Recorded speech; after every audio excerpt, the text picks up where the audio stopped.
Media बंधुओं, जब से यूपी में 9 विधानसभा की सीटों पर उपचुनाव घोषित हुए हैं और इस बार इन सभी विधानसभा की सीटों पर बीएसपी भी अकेले ये चुनाव लड़ रही है,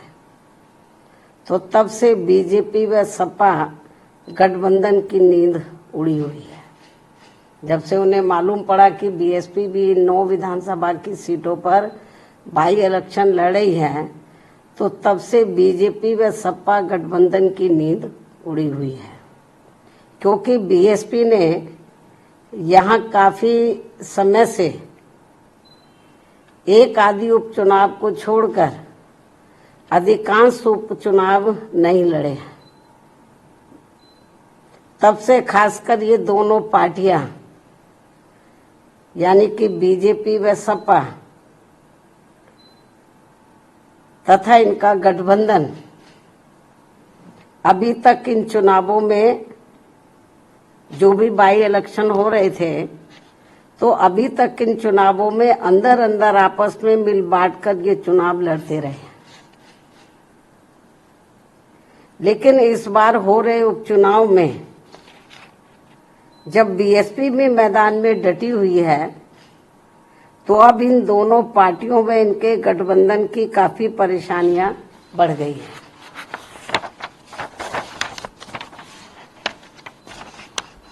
जिससे जनता का ध्यान बांटने के लिए अब बीजेपी बटेंगे तो कटेंगे और सपा एंड कंपनी के लोग क्या कह रहे हैं, जुड़ेंगे तो जीतेंगे। इन नारों को प्रचारित करने व इनकी पोस्टरबाजी आदि भी खूब करने में लगी है, जबकि इनकी हर मामले में रही दोगली सोच व नीतियों को ध्यान में रखकर वास्तव में होना ये चाहिए कि बीएसपी से जुड़ेंगे तो आगे बढ़ेंगे व सुरक्षित भी रहेंगे। हालांकि प्रदेश में विकास व कानून व्यवस्था के मामले में बीएसपी की रही सरकार की तुलना में बीजेपी की वर्तमान में चल रही सरकार से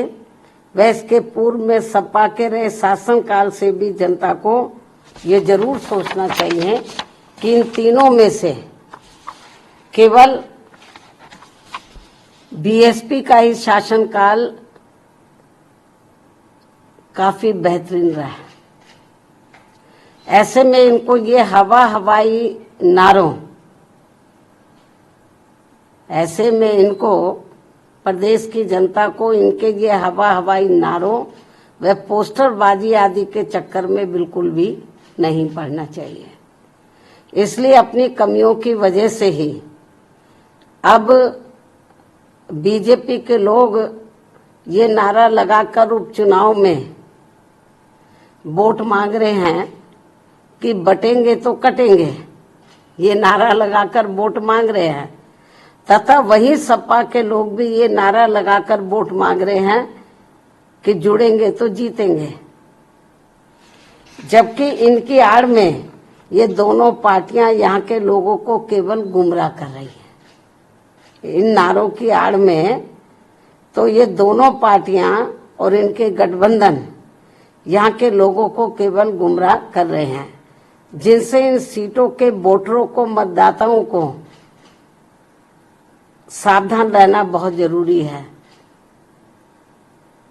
ये केवल अपनी कमियों पर से ध्यान बांटने के लिए इस किस्म के ये नारेबाजी कर रहे हैं, पोस्टरबाजी कर रहे हैं, तो यहाँ की जनता को गुमराह करने के लिए। तो जिनसे इन सीटों के मतदाताओं को सावधान रहना बहुत जरूरी है।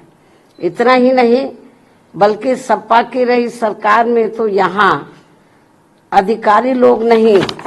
बल्कि सपा के गुंडे, बदमाश, माफिया आदि ही ज्यादातर इनकी सरकार चलाते रहे। और अब ऐसा लगता है कि यहाँ हो रहे उपचुनाव में सपा अपने गुंडों, बदमाशों व माफियाओं को अंदर अंदर ये कह रहे हैं कि ये उपचुनाव जीतोगे तो आगे सरकार बनाओगे, तभी फिर बचे भी रहोगे। अपने गुंडे, बदमाश, माफियाओं को अंदर अंदर ये कह रहे हैं। इस किस्म की रिपोर्टें भी हमें सुनने के लिए मिल रही हैं। इस प्रकार से इन विरोधी पार्टियों की ऐसी सोच व धारणा से दूर रहकर अब बीएसपी ये चाहती है कि इनसे दूर रहेंगे तो बचे रहेंगे, इन दोनों पार्टियों से, इनके गठबंधन से दूर रहेंगे तो बचे रहेंगे। और अब समय आ गया है कि लोगों को खुद ही इन विरोधी पार्टियों के इस प्रकार के घिनौने, विषैले व संकीर्ण राजनीति के छलावों आदि से बचने के साथ ही इनके गुमराह करने वाले ऐसे नारों व पोस्टरबाजी आदि से भी जरूर बचना होगा और इसका जवाब इसी चुनाव में भी देना होगा। इसलिए यूपी में हो रहे विधानसभा चुनावों में आम लोगों के साथ ही खासकर यहाँ के वोटरों से ये विशेष अपील है कि वे इन विरोधी पार्टियों के ऐसे किसी भी छलावे, बहकावे व भड़कावे आदि में ना पड़कर अपना व अपने परिवार के हित में तथा प्रदेश के भी हित में ऐसे सभी पार्टियों से दूर रहते हुए अपने वोट केवल बीएसपी उम्मीदवारों को ही दें, क्योंकि इसी में ही सबका हित निहित व सुरक्षित भी है। इसके अलावा आप लोगों को ये भी मालूम है, यूपी के उपचुनावों के साथ साथ तो इस समय देश में झारखंड व महाराष्ट्र प्रदेश में भी विधानसभा के लिए आम चुनाव हो रहे हैं। यहाँ भी हमारी पार्टी अकेले ही अपने बलबूते पर ये चुनाव लड़ेगी। और यहाँ खास ध्यान देने की बात यह है कि इन दोनों राज्यों के चुनावों में, झारखंड व महाराष्ट्र, इन दोनों राज्यों के चुनावों में बीजेपी व कांग्रेस का बना गठबंधन पूर्व में पहले जिन राज्यों में चुनाव हुए, जैसे कर्नाटक है, हिमाचल है, इससे पहले हरियाणा है, जिन राज्यों में भी चुनाव हुए हैं, तो इन दोनों राज्यों के चुनावों में जो अब इस समय झारखंड और महाराष्ट्र में हो रहे हैं, इन दोनों राज्यों के चुनावों में बीजेपी व कांग्रेस का बना गठबंधन पूर्व में, इससे पहले जिन राज्यों में चुनाव हुए वहां पूर्व में जारी किए गए अपने अपने चुनावी घोषणा पत्रों को लागू करने को लेकर, जो उस समय इन्होंने लागू किया था और किस्म किस्म के प्रलोभन दिए थे अपने चुनावी घोषणा पत्र में, उसको ये लागू तो कर नहीं पा रहे हैं। बहुत बुरा हाल है, क्योंकि कर्नाटक में काफी कुछ गवर्नमेंट की पोजीशन खराब हो रही है, हिमाचल में भी हो रही है। हिमाचल में तो हालत ये खराब है वहां पे इतनी ज्यादा गवर्नमेंट की कि वहां के सरकारी कर्मचारियों को वो वेतन तक भी नहीं दे पा रहे हैं। लेकिन चुनाव में इन्होंने बड़ी बड़ी गारंटी दे दी चुनावी घोषणा पत्र में। तो कहना मैं ये चाहती हूँ कि यहाँ खास ध्यान देने की बात यह है कि इन दोनों राज्यों के चुनावों में,